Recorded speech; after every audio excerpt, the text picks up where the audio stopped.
अमर astrology में आपका स्वागत है दोस्तों। मैं हूं अमर सिंह चौहान। आज हम जो वीडियो बना रहे हैं और जिस विषय पर आज चर्चा कर रहे हैं, ये विषय गत कुछ दिनों से हमारे पास एक तो ऐसे व्यक्ति और परिवार आए जिनके घर में लगातार कोई न कोई समस्याएं चलती रहती थी। एक आ रही है, एक समस्या निपटी नहीं, दूसरी आ गई, दूसरी नहीं निपटी, तीसरी आ गई। कभी आर्थिक समस्या, कभी बीमारी, कभी कष्ट, कभी कोर्ट कचहरी या कभी लड़ाई झगड़े, इस तरह से कोई न कोई समस्या लगातार चलती रहती है।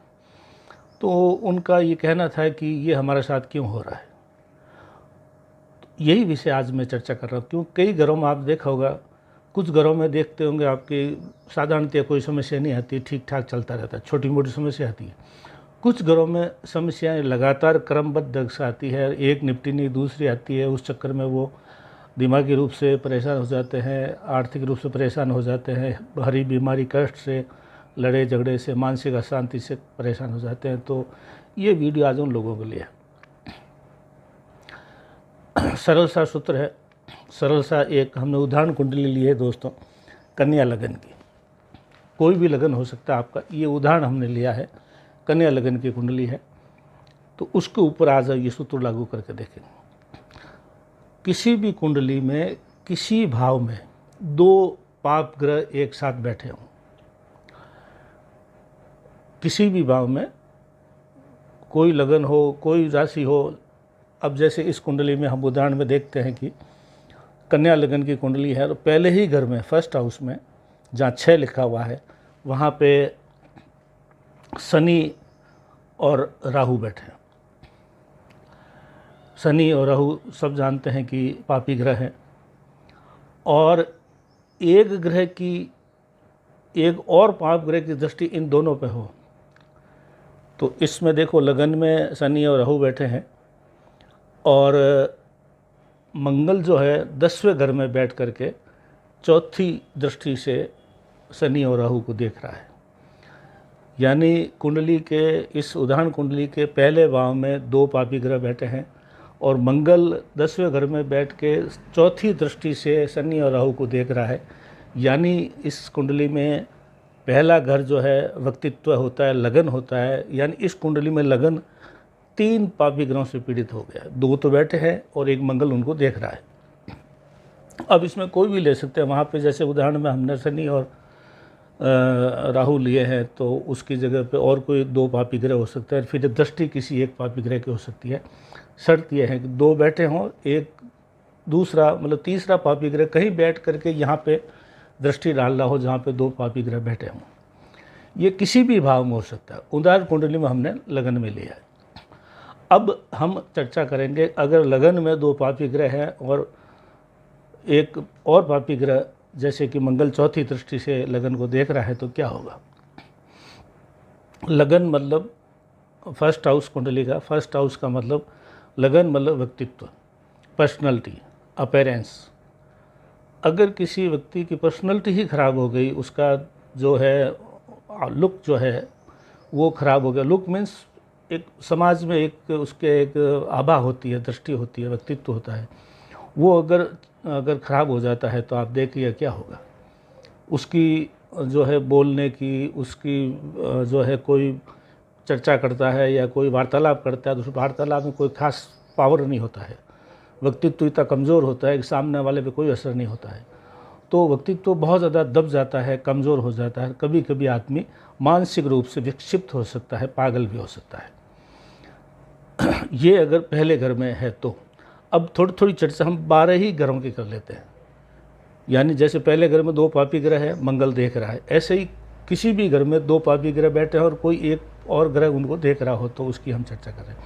अब यही मान लो, यही स्थिति दूसरे घर में है। दूसरा घर क्या कहलाता है, धन और कुटुंब भाव। दूसरे घर में भी 2 पापी ग्रह और एक तीसरा जो है पापी ग्रह वहाँ देख रहा हो, तो क्या होगा, कुटुंब में जो आपस में कुटुंब का नुकसान होगा और धन का नुकसान होगा। जिस भाव के जो कारक चीज़ें हैं उसका नुकसान होता है। पहले में व्यक्तित्व का नुकसान होता है लगन में, दूसरे में कुटुंब और धन का नुकसान होता है। तीसरे घर में अगर यही स्थिति है, 2 पापी बैठे हैं और एक देख रहा हो, तो तीसरे घर में छोटे भाई बहनों को नुकसान होता है। चौथे घर में ये स्थिति बनती है तो सुख शांति, माता से कष्ट या माता को आपसे कष्ट, ये होता है। पांचवें घर में ये स्थिति हो, अगर दो बैठे हैं पापी, एक पापी देख रहा है कहीं से भी, तो शिक्षा, संतान और प्रेम में कमी आती है। छठे घर में अगर ये स्थिति होती है तो आदमी के शत्रु बढ़ जाते हैं, लोन बढ़ जाएगा, कोर्ट कचहरी हो जाएगी। सातवें घर में ये स्थिति है, मान लो दो पापी है, एक और देख रहा है कहीं से, तो विवाह के अंदर दिक्कत होगी और आपस में पति पत्नी के जीवन साथी से झगड़े वगैरह ये हो सकता है, और या कोई पार्टनर के साथ भी समस्या हो सकती है। आठवें घर में अगर जो है यही स्थिति है तो उसको जो है आयु के संबंधी और अचानक कोई दुर्घटना के समस्याएं आएगी। नवा घर जो है वहाँ पे अगर दो पापी और एक पापी कहीं से देख रहा है तो भाग्य में रुकावट आएगी, भाग्य रुकेगा, रुक के चलेगा या नहीं चलेगा। 10वें घर में अगर यही दिक्कत होती है, दो पापी बैठे हैं और एक पापी कहीं से देख रहा है, तो ये 10वां घर कर्म भाव है। नौकरी में या व्यापार में आपके व्यवधान आएंगे, झगड़े होंगे, नौकरी छूट सकती है, व्यापार में घाटा हो सकता है। 11वां घर जो लाभ भाव कहलाता है, वहाँ लाभ भाव में ये स्थिति होती है तो लाभ में कमी होगी। आपने कहीं से लोन लेके व्यापार किया या ऐसा कुछ हुआ है तो लाभ खत्म हो जाएगा, और ये बड़े भाई बहनों का है तो बड़े भाई बहनों को भी नुकसान होता है। 12वें घर में सैया सुख और जेल और कोर्ट कचहरी का है, तो यहाँ पे कोर्ट कचहरी या जेल का डर हो सकता है। इस तरह से देखा है। ये हमने कन्या लग्न की कुंडली है, और ये घर जो बताए हैं वो इस तरह काल पुरुष के अंदर आपकी कुंडली में से देख सकते हैं। सरल सा सिद्धांत है, किसी भी भाव में दो पापी ग्रह बैठे हों और एक और कहीं से दृष्टि डाल रहा है तो सरल सा है। अब उपाय बताते तो उपाय भी ज़रूरी होते हैं। एक तो पहला उपाय ये है कि आप ये थोड़ा बहुत स्वीकार कर लीजिए कि कुंडली ऐसी है और मेरा पूर्व जन्म का या कुछ प्रारंभ ऐसे ही है कि ये कष्ट मेरे रहेंगे। ये स्वीकार करेंगे तो थोड़ा आसान हो जाएगा। दूसरा उपाय है रामेश्वरम जाएं। दक्षिण में जो रामेश्वरम तीर्थ है वहाँ भगवान रामचंद्र ने भी शिवलिंग बना करके पूजा की। आपको भी रामेश्वर जाना है, समुद्र के किनारे पे रेत का शिवलिंग बना करके वहाँ पे शिव स्त्रोत से पूजा करनी है। ये एक उपाय करना है। तीसरा उपाय इसमें यह है कि 11 एकादशी के व्रत करने हैं, और जब भी मौका मिले शिव मंदिर में जाना है और शिवलिंग के पास में जो शिवलिंग पे जल अर्पित करना है, उसके बाद शिवलिंग के पास में जो तांबे के सर्प पड़े होते हैं उनके ऊपर आपको उनके ऊपर भी पानी अर्पित करना है। ये सरल सा उपाय है। वीडियो का शीर्षक था दोस्तों, जीवन में लगातार कष्ट, समस्याएं, बीमारियां, दुख है तो कारण क्या है ये बता दिया मैंने, उपाय क्या ये भी बता दिया। अधिक जानकारी के लिए अगर आपको कुछ पूछना है तो हमारे से या किसी विद्वान ज्योतिषी से आप संपर्क कर सकते हैं।